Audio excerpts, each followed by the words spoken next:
వి gold trusted gold buyers మీరు తాకట్టు పెట్టిన బంగారాన్ని విడిపించి ఈ రోజు ఉన్న మార్కెట్ ధరకు కొనబడును. ఇవాళ మిర్చి యార్డ్లో వచ్చి మరి మిర్చి రైతులందరినీ కూడా కలవడానికి ఇక్కడికి రావడం జరిగింది. మీ అందరికీ తెలుసు రాష్ట్ర వ్యాప్తంగా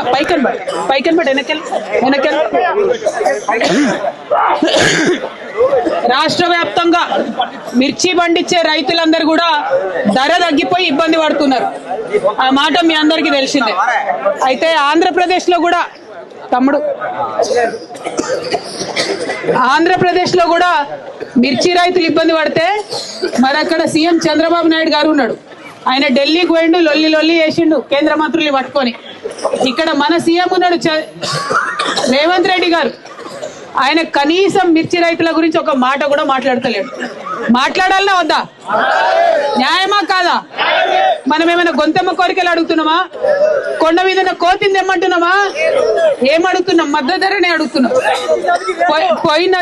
పోయిన సంవత్సరం 25,000 అమ్మింది, ఈసారి 11,000 పడిపోయిన పరిస్థితి ఉన్నది. దీన్ని సరిచేయాల్సినటువంటి అవసరం ఉన్నది. నేను కే సముద్రం మిర్చి యార్డ్ నుండి ముఖ్యమంత్రి గారిని డిమాండ్ చేస్తా ఉన్నాను. ఖచ్చితంగా మీరు ఢిల్లీకి పోతారా, మోడీ గారు కాలు పట్టుకుంటారా, ఏం చేస్తారో మాకు సంబంధం లేదు, కానీ ఖచ్చితంగా మద్దతు ధర కావాల్సిందే. 25,000 లేని గిట్టుబాటు అయ్యే పరిస్థితి లేదు. ఇప్పటిదాకా రైతులందరితో మాట్లాడుతుంటే వాళ్ళు చెప్పింది అదే. 1 ఎకరం మిర్చి పంట సాగు చేయాలంటే 2 లక్షల రూపాయలు అవుతుంది. కనీసం మిర్చి పంట తెంపాలంటే కూడా, ఖాతాకొచ్చింది తెంపాలంటే కూడా కిలో 15 రూపాయలు పట్టుకున్నా కూడా 40-50 వేలు మినిమం అయ్యేటటువంటి పరిస్థితి ఉన్నది. మరి అటువంటి పరిస్థితులలో మన గిట్టుబాటు కాని ధరకు అమ్ముడైతే చాలా ఇబ్బందికరంగా ఉంటది. కాబట్టి ప్రభుత్వం తక్షణమే చర్యలు తీసుకోవాలని చెప్పి నేను కోరుతా ఉన్నాను. ఇవాళ మీకు తెలుసు ఇక్కడ చాలా మంది మీరు ఇక్కడ లోకల్లోనే ఉన్నారు. ఇక్కడ లోకల్లో మీ నాయకుడు వేం నరేందర్ రెడ్డి అని ఉన్నాడు, తెలుసా?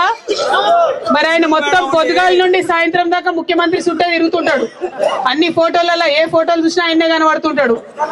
ఎంత అనుబంధం అంటే వాళ్ళది. ఓటుకు నోటు కేసులో కూడా A1, A2, A3 మీ కే సముద్రం పేరు మొత్తం జెండా ఎగురుతుంది అంటట. అవునా కాదా? అయినా మన కే సముద్రం మిర్చి రైతుల కష్టం చెప్పడానికి వేం నరేందర్ రెడ్డికి 1 నిమిషం దొరుకుతలేదా? మీరు ఆ విషయం ఆలోచించాలి. నేనేమంటున్నా అంటే ఇవాళ మనం మిర్చి రైతులం ఇక్కడ ఇబ్బంది పడుతున్నాం, పసుపు రైతులు ఇబ్బంది పడుతున్నాం. గా టనల్ల ముఖ్యమంత్రి సొంత జిల్లాలో గా టనల్ కూలిపోయి ఇరిగేషన్ ప్రాజెక్ట్ చేయరాక వీళ్లకు 8 మంది కూలీలు ఇరుక్కపోయి ఉన్నారు. అక్కడ వాళ్ళు ఇబ్బంది పడుతున్నారు. ఇవేమి చూడకుండా ఏం చేస్తుండ్రు ముఖ్యమంత్రి గారు? ఎలక్షన్ ప్రచారానికి పోయిండట నిజామాబాద్కు. ఇక నేను ఏడవాలనా నవ్వాలనా, మన ఏదో పని పాత్ర పెట్టి జాతర పోయింది అన్నట్టున్నది కథ అన్నట్టు.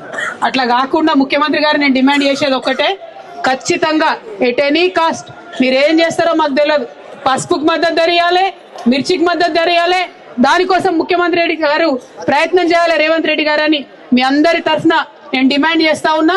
మరి మీరందరూ కేసీఆర్ గారిని గుర్తు చేసారు. ఇప్పటిదాకా వారు ఉన్నప్పుడే, వారు నీళ్ళు ఇచ్చినప్పుడే మాకంతా కూడా బరకత్ అయింది, పంటలు వండింది. ఇవాళ వాగెండిపోయిన పరిస్థితి ఉన్నది. ఇక్కడ మనకు నీళ్లు ఇచ్చేటటువంటి తెలివి లేదు ఈ ప్రభుత్వానికి. పక్కపొంటి విలేజ్ లో కూడా నీళ్లు రాని పరిస్థితి. ఎందుకోసమే తెలుసా? ఒక్కసారి వినాలి మీరు. కేసీఆర్ కట్టిన కాళేశ్వరం కూలిపోయిందని చెప్పడానికి నీళ్లు బంద్ పెట్టిండు ముఖ్యమంత్రి, ఉట్టిగానే కచ్చతోని కేసీఆర్ మీద. అదే పోయిన సంవత్సరం నీళ్లు ఇయ్యక 3 లక్షల ఎకరాలు ఎండబెట్టిండు ఇక్కడ. ఈ సంవత్సరం ఏప్రిల్ 1వ వారంలో నీళ్లు ఇయ్యాలని కూడా ఈ సందర్భంగా నేను ముఖ్యమంత్రి గారి డిమాండ్ చేస్తున్నా. రైతన్నలందరూ కూడా తెలియజేస్తున్నా, మీ తరఫున పోరాటం చేయడానికి కేసీఆర్ సైనికులు మేమందరం కూడా ఉన్నాం. మీరు రంది పెట్టుకోవద్దు, ఖచ్చితంగా పోరాటం చేద్దాం. Thank you. జై తెలంగాణ, జై తెలంగాణ, జై తెలంగాణ. రైతు లేనిదే మిర్చికి వెంటనే